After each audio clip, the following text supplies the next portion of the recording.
I should have never gone to that party. Looking back, every decision I made that night led to this moment. The confusion, the guilt, the fear.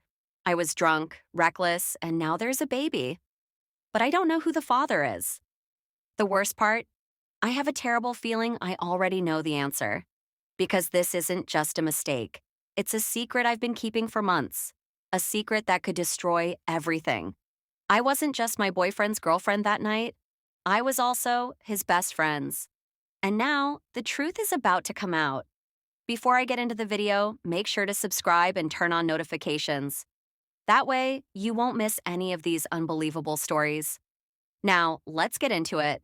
Jake and I had been together for 3 years. In that time, we had built what I thought was an unshakable relationship. He wasn't just my boyfriend, he was my partner in everything. Through late-night study sessions, road trips on a budget, and even those silent moments where words weren't needed, I truly believed we were meant to last. Jake was the kind of boyfriend people dream about, loyal, hardworking, and always putting me first. He made sacrifices for us. When I struggled with school, he stayed up helping me study, even when he had an early shift. When I lost my job, he picked up extra hours just to cover our rent. He did everything to make sure I was okay. And then there was Ethan, his best friend. He had been there since the beginning, always around, always part of our lives. I never questioned his presence. It just made sense. If Jake and I were inseparable, Ethan was the extension of that bond. I never planned for things to change. I never thought they would. But looking back, I can see the moments I ignored, the small signs that something was shifting, that lines were blurring in ways they never should have. And that night at the party, that was the moment I lost control of everything. It didn't start at the party. Not really. Looking back, I can see the moments where it all began. The glances that lasted a little too long, the lingering touches that felt different but were easy to excuse, the way my heart would beat just a little faster when Jake wasn't in the room. Ethan had always been there, woven into our lives like an extension of Jake himself. But at some point, I stopped seeing him as just Jake's best friend. And worse, he stopped seeing me as just Jake's girlfriend. It started small. Jake would invite Ethan over to hang out, and we'd all watch movies together. But sometimes, when Jake left the room, Ethan's eyes would stay on me a second too long. There was a night when Jake fell asleep early on the couch after a long shift. Ethan and I kept watching the movie, alone in the dim glow of the TV. At some point, I felt his hand brush against mine. It was so slight that it could have been nothing. But it wasn't. I didn't move away. Then there were the jokes. Playful, harmless, except they weren't. "You're too good for him, you know," Ethan said one night, grinning, but there was something behind his eyes. I laughed it off. "You wish?" And he just smirked. "Maybe." It should have stopped there. I should have stopped it. But I didn't. Jake wasn't stupid. He started noticing the little things. The way Ethan and I joked a little more than before. The way I laughed a little harder at Ethan's jokes. One night, as we sat around eating takeout, Jake's eyes flicked between us. I could feel his gaze, the weight of it pressing into me. "What's so funny?" he asked when Ethan made some offhand comment that had me giggling. "Nothing," I said quickly, but I saw the way Jake's jaw tensed. Then there were the times Ethan would touch me. Small, fleeting, but enough. A hand on my lower back when he walked past, a brush of his fingers against mine when I handed him a drink. One day, when Jake was in the shower, Ethan leaned in too close while we were in the kitchen. "You know you think about it," he murmured. My heart pounded. "Think about what?" he smirked. "Me." I should have pulled away. I should have told him to stop. But I didn't. And when Jake walked into the room a few moments later, his eyes flicked between us, suspicion creeping into his expression. Something was changing, and he knew it. But by the time I realized how far I'd let things go, it was already too late. It was Ethan's idea. A big party to celebrate the end of finals, a way to let loose after weeks of stress. He had always been the life of the party, the one who knew the right people, the one who could turn an ordinary night into something unforgettable. Jake wasn't as excited about it. "I don't know. I've got work early the next morning," he said, rubbing his neck. "Come on, man, one night won't kill you." Ethan grinned. Then he turned to me, eyes lingering for just a second too long. And you'll be there, right? I hesitated. I wasn't much of a party person, but something about the way he looked at me made my stomach twist.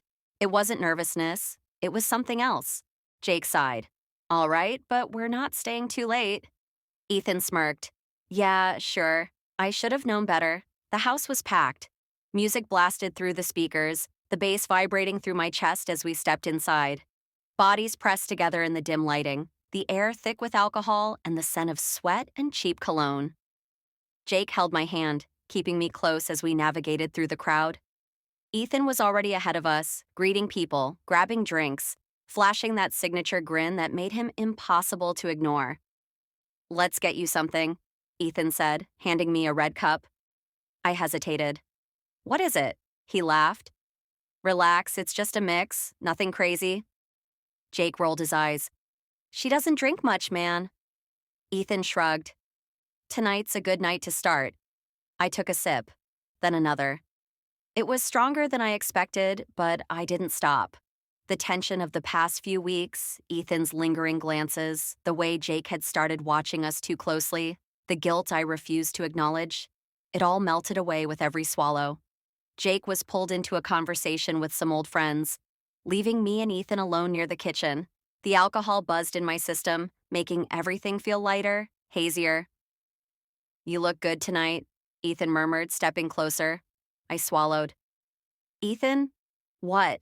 His voice was low, smooth. I'm just saying what we both know. I glanced around.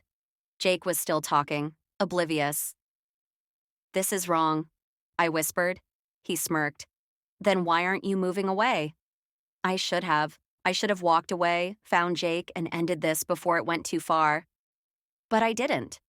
His fingers brushed my arm, trailing down in a way that sent a shiver through me. My head was spinning, from the alcohol, from the heat between us, from the months of tension that had built up like a dam about to burst. Then Jake turned. His eyes met mine. Then shifted to Ethan, who was still too close. For a split second, no one moved. Then Jake's expression hardened. He didn't say anything, but I saw the way his jaw clenched, the way his grip tightened around his drink. Suspicion. He knew something wasn't right, and yet he didn't call it out. Maybe he didn't want to believe it. Maybe he thought he was just imagining things. But I knew. And even then, I still didn't stop. Because the night wasn't over. And neither was my mistake. The party had been a blur. I vaguely remember laughing with strangers, dancing with Ethan, the way the room spun as I tried to catch my breath in the corner, the taste of alcohol still on my lips. I remember Ethan leaning in closer than he should have, his hand brushing my back as we moved through the crowd. But what I couldn't remember was how we ended up outside, alone, away from the noise of the house. Jake had disappeared into the crowd hours ago, distracted by his friends. I couldn't tell if he was trying to escape the tension or if he simply didn't notice what was happening between me and Ethan. But somehow it was Ethan's voice I kept hearing, his touch that lingered. I tried to brush it off. I told myself I could go back to being the girl who loved Jake. The girl who had no idea that this night would be the one that destroyed everything. But the more I tried to push it away, the more the moment with Ethan kept creeping up on me. I woke up the next morning in an unfamiliar bed, the morning sunlight seeping through the curtains. My head throbbed with the remnants of the alcohol, and as I sat up, the spinning began. The room felt off, too quiet, too still. My heart sank as I tried to piece together what had happened. I remembered laughing, dancing, then nothing. I tried to get my bearings, but my body felt heavy, like it wasn't mine. Then I saw the empty bed beside me. I froze. It wasn't Jake's. It wasn't even my own bed. The realization hit me hard, and in that moment, a surge of panic flooded my chest. I turned and saw Ethan, lying there, still asleep, his arm hanging off the edge of the bed. The clothes he wore last night were scattered on the floor beside him. And then I felt it. Guilt. It consumed me. I scrambled out of bed, my heart racing. What had I done? How had I let this happen? I couldn't remember everything. But I knew enough. I grabbed my things, my mind spinning with the fear of what I had done, of how it would change everything. When I finally got home, Jake was sitting on the couch, his face drawn and tired. He looked up as I entered, his expression unreadable. "Where were you last night?" he asked, his voice calm but carrying an edge of concern. I opened my mouth, but no words came out. I wanted to tell him everything. I wanted to apologize, to beg for his forgiveness, to explain that it was a mistake, that it didn't mean anything. But I couldn't. Instead, I said the only thing I could think of. I just needed some time. I got a little drunk and crashed at a friend's place. His eyes narrowed. "A friend's place? You didn't come home, and I had to wait up wondering where you were." I could see the hurt in his eyes, the doubt creeping in, the suspicion that had started to grow. I wanted to stop. I wanted to make it right. But a part of me, the part that had crossed a line with Ethan, wanted to ignore it, to keep the lie going. I knew I was about to lose him. I knew I had already crossed a point of no return. But I stayed silent. I couldn't tell him the truth. Not yet. Later that day, I couldn't shake the feeling that something was off. My mind replayed the moments from last night like a bad movie, and every time I closed my eyes, I saw Ethan's face. Close, too close, his lips brushing against mine in a moment that felt like a nightmare. It wasn't just a mistake. It was a secret, one I could never take back. And as I looked at Jake, trying to act like everything was fine, I knew that the truth would come out soon enough. Weeks passed, and the weight of what I'd done started to settle deeper into my chest. I tried to go back to normal, tried to act like nothing had changed. Jake and I still spent time together, still laughed, still tried to pretend that things were okay. But everything felt different. Every glance, every touch, every word between us carried the silent tension of the secret I was keeping. I couldn't shake the feeling of guilt. It followed me everywhere, and it wasn't just the guilt of betraying Jake, it was something else. My body was telling me something I couldn't ignore any longer. At first it was small, a headache that wouldn't go away, a nausea that came in waves. I told myself it was just stress, maybe a late-night study session catching up with me. But as the weeks went on, it got worse. The headaches were constant, gnawing at the back of my head, sharp and unrelenting. I couldn't sleep. I couldn't focus. And the nausea? It turned into full-blown vomiting. Every morning I found myself clutching the edge of the sink, praying that whatever this was would stop. But it didn't. One night, after another round of feeling sick, I finally gave in. I had to know. I grabbed my phone and Googled the symptoms. Headaches, nausea, vomiting. The search results were clear. Pregnancy. I froze. I had to be sure. I couldn't ignore it anymore. I didn't tell Jake. I couldn't. Not yet. Not until I knew for certain what was happening to me. So, I went to the store on my own. I grabbed the test, my hands shaking as I walked to the counter. I tried to breathe normally, but every step felt heavier. When I got home, I locked myself in the bathroom, staring at the test in my hands. The box promised results in just a few minutes, but in those moments, it felt like hours. I didn't want to take the test, I didn't want to know the truth, but I knew I had to. I did it quickly, turning away from the small window on the side of the stick as I waited for the result. It felt like a lifetime before I finally glanced down. The result was unmistakable. A positive sign. I staggered backward, my knees weak, the breath leaving my body. I stared at the test, at the little plus sign mocking me with its clarity. It wasn't just a mistake, it was a decision that would change everything. And I couldn't escape it. I sat there for what felt like hours, the test still in my hand, the weight of it sinking in deeper with every passing minute. My stomach churned, but it wasn't the nausea anymore. It was the overwhelming panic. What was I supposed to do now? The thought of telling Jake, it was unimaginable. How could I explain that I had crossed a line with Ethan? That the baby inside me could belong to either of them?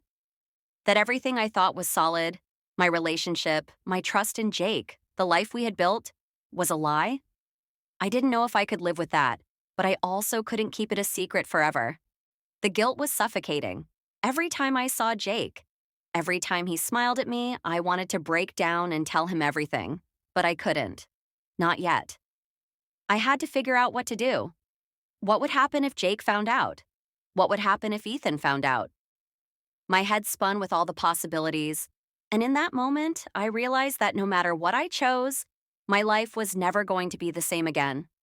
I knew it wasn't going to be easy. I had made a mess of everything: my life, my relationship with Jake, my sense of self. I had betrayed his trust in a way that no apology could fix. And as the days passed after that moment with the pregnancy test, I realized that I couldn't keep hiding the truth from him. I couldn't live with the secret anymore. Jake wasn't stupid. He had noticed the changes: the way I'd been distant, the way I'd avoid his questions, the way I started acting like everything was fine when I knew it wasn't. And that day came, the day he confronted me. We were sitting on the couch, the silence between us louder than any words could be. He was looking at me, his expression a mix of hurt and anger. "You're not the same anymore," he said quietly, his voice shaking. "You've been distant. You've been hiding something from me, haven't you?" I felt my throat tighten. I didn't know how to answer. "I know something's wrong, and I know I'm not the reason," Jake continued. "You've been pushing me away, and I don't know why." I looked away, unable to meet his gaze. My heart was beating so loudly that I was sure he could hear it. "Is there something you need to tell me?" he asked, his voice soft, almost pleading. And that was it. I couldn't keep lying to him anymore. I took a deep breath, my hands trembling. "I made a mistake," I said, my voice barely above a whisper. "A huge mistake. I I slept with Ethan, and I think I'm pregnant, but I don't know who the father is." For a long moment there was nothing but silence. Jake's eyes widened in shock, then narrowed with a mix of disbelief and pain. "You you slept with Ethan?" he whispered, as if trying to make sense of it. I nodded, tears welling up in my eyes. "I'm so sorry, Jake. I never meant for it to happen. I don't even know how it did. Everything got so messed up, and I lost control." Jake stood up, pacing across the room. "How long?" "How long has this been going on?" I shook my head. "It was just one night, Jake. It wasn't anything more than that, but I choked on the words. "I'm pregnant, and I can't tell you who the father is." He stopped pacing and turned to face me. His eyes were filled with anger, confusion, and hurt. "I trusted you. I gave you everything. And you betrayed me with my best friend." I could see the pain in his eyes, and it broke me. I never wanted to hurt him. I never wanted to lose him. But I had. Jake didn't say another word. He didn't shout or scream. He didn't demand answers. He just turned and walked out of the room. I stayed there, frozen, in the mess I had created. The days that followed felt like a blur. Jake left. He moved out of the apartment without saying goodbye. He didn't return my calls, didn't answer my messages. And part of me understood why. I had broken the one thing he had trusted most. I tried to reach out to him, but it was clear. He was done. I felt empty. My heart ached. But it was nothing compared to the guilt that gnawed at me every day. The secret of the pregnancy hung over me like a cloud. I didn't know what to do, who to turn to. Ethan avoided me too. It was as if everything I touched was falling apart. Months passed. The pregnancy, the heartbreak, the loss of everything I once had, it was all consuming. But over time, the pain started to dull. It didn't disappear, but it lessened. I had to face the reality of what I had done, and I had to accept that the consequences were mine to bear. I found therapy, started talking to people who could help me untangle the mess I had made. Slowly, I began to heal. I stopped trying to reach out to Jake. I knew it was pointless. What I had done couldn't be undone, and I didn't deserve his forgiveness. I had made choices, bad ones, and now I had to live with them. Eventually, I found peace in the decision to focus on myself, on my future, and on the life that was growing inside me. The baby was mine, and no matter who the father was, I would take responsibility. It wasn't easy, but it was a new beginning. One I wasn't sure I deserved, but one I was going to have to make the best of. And as time went on, I learned that sometimes life doesn't give you the happily ever after you think you deserve. But it gives you the chance to rebuild, to make things right in your own way. It was a long road ahead, but at least I wasn't running from it anymore. Before I wrap up, I just want to thank you all for listening to this story. I know it was a lot to take in, but if you've been through something similar or if you can relate to any part of this, I'd love to hear your thoughts in the comments below. Don't forget to like this video if you enjoyed the content, and if you haven't already, make sure to subscribe and hit that notification bell so you don't miss out on any future videos. Your support means the world to me, and I'll be back soon with more unbelievable stories that you won't want to miss. Thanks for watching.